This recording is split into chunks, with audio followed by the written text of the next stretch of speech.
जानना चाहता था कि आपकी यूनियन से 50 ट्रक हो पाएंगे। जंग के आसार हैं तारा सिंह जी। बैकअप की तैयारी करना चाहता हूँ। ओ भाई गूज नॉर्मली ऐसा होता है कि परसेंटेज हाँ। हो जाती है, 30% 40% एडवांस बुकिंग हो गई तो हम कहते हैं बड़ी स्ट्रॉन्ग ओपनिंग लगी है। ये एक इंडस्ट्री का जुमला है जिसका मतलब है कि अच्छा पहले से ही एडवांस बुकिंग में 30-40% हो गया। यहाँ पूरे पूरे शोज बुकड हैं। बुकड है तो और भी मुकाबला है और फिल्म का नाम है OMG 2 जिसमें अक्षय कुमार है। तो आपको क्या, आप कैसे देखते हैं इस कंपटीशन को? मुझे ऐसा लगता है कि वैसे भी दोनों बड़ी मुख्तलिफ किस्म की फिल्में हैं जी। तो दोनों की ऑडियंसेस कोई कंपटीशन वाली बात नहीं है। लंबा वीकेंड है 11 से लेकर 15-16 तारीख तक, तो सबके पास इनफ वक्त है वो चुन सकें वो कौन सी फिल्म देखें। अफेयर्स में भी सर ऐसा चल रहा है, एक आपने इंसिडेंट सुना होगा about Seema Haider.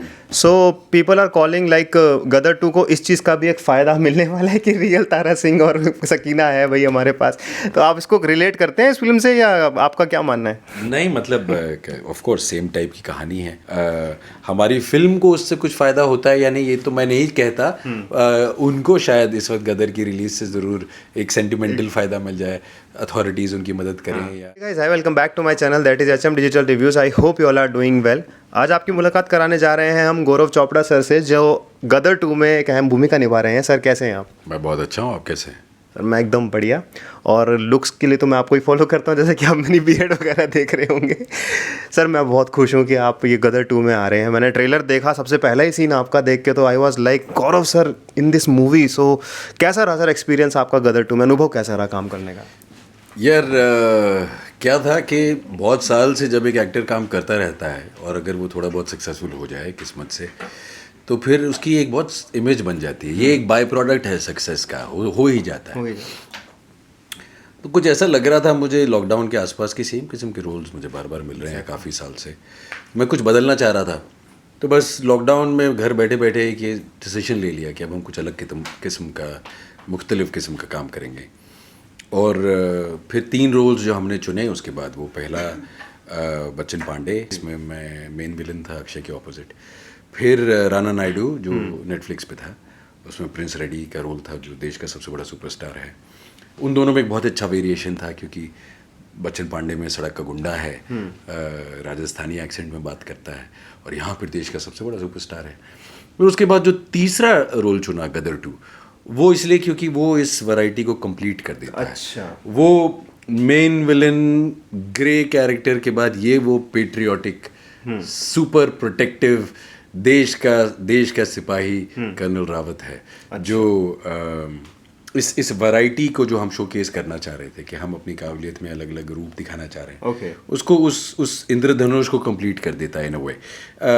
And so फिर एक अलग बॉडी ट्रांसफॉर्मेशन की। 1970 का ये आर्मी ऑफिसर का पार्ट है, वर्दी भी उसी वक्त की है, माहौल और कहानी भी उसी वक्त की है, और एक बड़ा रियल सा जोन है ना क्योंकि पिछली फिल्म 1955 में एंड हुई थी। okay. और वो 17 साल बाद की कहानी है। okay. और ये सब कैरेक्टर्स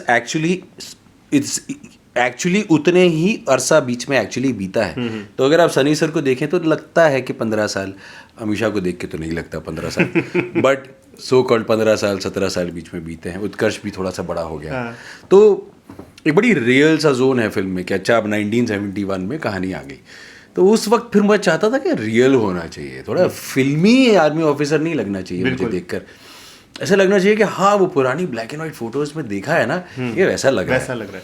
तो फिर उसमें क्या है कि आप अपनी लुक्स की परवाह नहीं करते। फिर आप ये नहीं सोचते मैं अच्छा दिखूंगा मैं बुरा दिखूंगा, ये मुझ पर सूट कर रही है मूंछ की नहीं। 20 दिन लग गए मूंछ चुनने में। मोटी पतली लंबी कितनी होनी चाहिए, ऐसे ताव होना चाहिए कि नहीं होना चाहिए। तो ऐसा मेहनत लगी बहुत, हर चीज़ को बिल्कुल करेक्ट डिफाइंड समझ के करने में। आर्मी ऑफिसर्स हमारे कंसल्टेंट्स थे बीच में, वो हमें हर बात बता रहे थे। अगर कोई कर्नल है तो वो ब्रिगेडियर से कैसे बात करेगा, कोई कर्नल है तो मेजर से कैसे बात करेगा। अच्छा 1970 में पॉलिटिशियन से कैसे बात करते थे, वो हर चीज़ की उतनी बारीकी के साथ हम कर रहे थे। मैं उन्हीं के साथ रह रहा था, उन्हीं के कैंटोनमेंट एरिया में खाना खा रहा था, उन्हीं ऑफिसर्स के साथ उठ रहा बैठ रहा था, बिल्कुल रियल हो गया था। ऐसे ऑफिस में घूमता रहता था वर्दी पहनकर, बाकी गार्ड जैसे सलाम ठोकते रहते थे और मैं ऐसे नॉड करता रहता था। बिल्कुल मुझे भी ध्यान नहीं रहता था कि मतलब कि मैं एक्ट कर रहा हूँ। तो ये बिल्कुल रियल हो गया उस वक्त। मेहनत बहुत लगी, बट ये सब बहुत बहुत अब प्रेशियस मेमोरीज बन गई कि कैसे एक रोल को हमने धीरे धीरे एक एक पत्थर करके बनाया।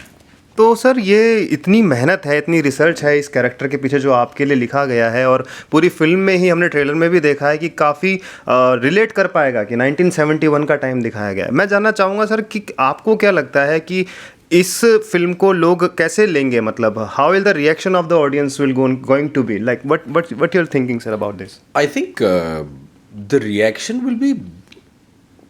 Will be as expected. देखिए, उनके लिए कुछ भी इसमें अनएक्सपेक्टेड नहीं होने वाला, और वो जानबूझ कर वैसा किया गया है। ऐसा नहीं कि कुछ इसे इस फिल्म को बिल्कुल ही कुछ अलग नहीं बना सकते थे, पर फिर ये गदर की कंटिन्यूटी नहीं लगती। हम ये चाहते हैं कि अगर आप पुरानी फिल्म देख रहे होते तो वो ख़त्म होती, 17 साल बाद लिखा आता और ये शुरू हो जाती, और आपको कोई फ़र्क नहीं लगता, क्योंकि सेम ही किरदार हैं जो सेम एक्टर्स निभा रहे हैं। उत्कर्ष जो बच्चा था वही बड़ा होने के बाद है। तो जब चीज़ इतनी रियल है तो उसकी कंटिन्यूटी खराब नहीं होनी चाहिए, उसका फ्लेवर कुछ नया हम करेंगे इस बनाने के चक्कर में आप पुराने का फ्लेवर खराब नहीं कर सकते। अच्छा, बट इतना मैं ज़रूर कह दूं कि ऐसा नहीं है कि कुछ हम नए लोगों को इंट्रोड्यूस करते वक्त वो नया फ्लेवर लेकर नहीं आएंगे, या लोगों को नई चीज़ों का फ्लेवर नहीं देंगे, या लोगों को इस फिल्म में पिछली फिल्म के मुकाबले कुछ नया देखने को नहीं मिलेगा। आई थिंक जिस बड़ी उम्मीद को लेकर लोग सिनेमा हॉल में जाएंगे वो सेटिस्फाइड हो जाएंगे। मैं आपसे एक जानना चाहूँगा, सवाल है सर मेरा कि एक पिछले साल जब गदर आई थी, गदर 1, तो उसके साथ एक और फिल्म आई थी लगान, और दोनों में काफ़ी मुकाबला हुआ था। इस बार भी मुकाबला है और फिल्म का नाम है OMG 2 जिसमें अक्षय कुमार है। तो आप कैसे देखते हैं इस कंपटीशन को? मुझे तो बहुत हेल्दी लगता है ये कंपटीशन। उस वक्त भी वो दोनों फिल्म ब्लॉकबस्टर रही थी। मैं इंडस्ट्री का हिस्सा हूँ, मैं तो ये चाहूँगा सारी फिल्म अच्छा बिजनेस करें। जितना बड़ा बिजनेस इंडस्ट्री करती है उतने ही हम सब बेनिफिट हम सबको होता है। पर मुझे ऐसा लगता है कि वैसे भी दोनों बड़ी मुख्तलिफ किस्म की फिल्में हैं जी। तो दोनों की ऑडियंसेस कोई कंपटीशन वाली बात नहीं है। लंबा वीकेंड है, 11 से लेकर 15-16 तारीख तक, तो सबके पास इनफ वक्त है वो चुन सकें वो कौन सी फिल्म देखना चाहते हैं, या दोनों फिल्म्स देखना चाहें तो दोनों भी देख पाएंगे। इतने ऑफर्स भी आपको मिलेंगे सिनेमा हॉल में, और आपके पास उतना वक्त भी होगा, और फैमिली टाइम का वक्त है। मुझे ऐसा लगता है कि जिस किस्म का इनिशियल एडवांस गदर को मिला है, मैं आपको बता दूं, एज ऑफ नाउ जब हम बात कर रहे हैं तो बहुत सारे शहरों में पहले 2, 3, 4 शोज़ पूरे बुकड हैं, पूरे। मतलब नॉर्मली ऐसा होता है कि परसेंटेज हो जाती है, 30%, 40% एडवांस बुकिंग हो गई तो हम कहते हैं बड़ी स्ट्रॉन्ग ओपनिंग लगी है। ये एक इंडस्ट्री का जुमला है जिसका मतलब है कि अच्छा पहले से ही एडवांस बुकिंग में 30-40% हो गया, यहाँ पूरे शोज बुकड हैं। तो उस किस्म की गारंटी के साथ हम बैठे हैं, उस किस्म की शुरुआत होनी ही वाली है। तो आप भी तैयार रहिए उस दिन रिव्यूज़ लेने के लिए, लोगों को जाकर सिनेमा हॉल से पकड़ने के लिए, क्योंकि धूम मचने वाली है। अच्छा, एक आजकल करंट अफेयर्स में भी सर ऐसा चल रहा है, एक आपने इंसिडेंट सुना होगा about Seema Haider. So people are calling like Gadar 2 को इस चीज़ का भी एक फ़ायदा मिलने वाला है कि रियल तारा सिंह और सकीना है भाई हमारे पास। तो आप इसको रिलेट करते हैं इस फिल्म से, या आपका क्या मानना है? नहीं, मतलब ऑफ कोर्स सेम टाइप की कहानी है, पर वो लाइक दे से art imitates life, life imitates art. ये अंडा पहले आया या मुर्गा पहले आया वाली कहानी है। क्या हमने लाइफ को इमिटेट किया या क्या लाइफ हमसे इंस्पायर होती है, ये कहना मुश्किल है। पर उनको उनकी मोहब्बत मुबारक, और आई होप कि उनकी जो भी दिल में है वो ख्वाहिश पूरी हो। हमारी फिल्म को उससे कुछ फ़ायदा होता है या नहीं ये तो मैं नहीं कहता। उनको शायद इस वक्त गदर की रिलीज़ से ज़रूर एक सेंटिमेंटल फ़ायदा मिल जाए, अथॉरिटीज़ उनकी मदद करें, या एक जनता का जज्बा बने कि यार देखो ऐसा हम पर्दे पे भी देख रहे थे, रियल लाइफ में भी देख रहे हैं। चलिए, बहुत अच्छा लगा सर आपसे बात करके। जाते जाते सर एक डायलॉग आप अपना कोई फिल्म में से अगर आप बोल दें हमारे व्यूवर्स के लिए तो बहुत मज़ा आ जाएगा। एक बोलता हूँ जो ट्रेलर का ही हिस्सा है, क्योंकि उसके अलावा जो डायलॉग्स हैं वो तो ऐसे टाइम पर आएंगे कि वो वहाँ पर सीटी है। अच्छा। तो हाँ, तो खासकर जो क्लाइमैक्स की पूरी एंट्री है और जो जिस तरीके से वो डायलॉगबाजी है वो तो नहीं बताना चाहता, पर ये वो मौका है जहाँ फिल्म एक्चुअली शुरू होती है इस डायलॉग से। जानना चाहता था कि आपकी यूनियन से 50 ट्रक हो पाएंगे। जंग के आसार हैं तारा सिंह जी, बैकअप की तैयारी करना चाहता हूँ। ओ भाई, goosebumps guys, goosebumps. आवाज़ का बेस देखा आपने? थोर को भी आपने आवाज़ दी है, राइट? जी, थॉर की आवाज़। थोर की आवाज़ आपकी है भाई। सर लाइव सुनना था आपको, मेरा तो मतलब मज़ा आ गया आपसे बात करके। और मैं कह रहा हूँ जंग का आसार है भाई, देख के आना गदर 2 11 अगस्त। अभी अगर एडवांस बुकिंग आपने नहीं की है तो कर लो, क्योंकि फिर सीट्स भी नहीं मिलने। क्यों? करेक्ट बात, अभी कर लीजिए। और ये वैसे भी ये वो फैमिली एंटरटेनमेंट ब्लॉकबस्टर फिल्म है जिसका इंतज़ार काफ़ी अरसे से लोग कर रहे हैं। यहाँ आप थोड़ा सा ताली बजाएंगे, एंड में ज़ोर से नारे भी लगाएंगे, गाने भी इंजॉय करेंगे, और मैं आपको गारंटी कर रहा हूँ कि 3-4 सीन में आंसू भी बहाएंगे और बाहर आके कहेंगे पिक्चर बहुत अच्छी है, मैं 3 सीन में रोया। तो ये वो वाली फैमिली एंटरटेनमेंट है जिसका इंतज़ार हम काफ़ी अरसे से कर रहे हैं। को इन्जॉय।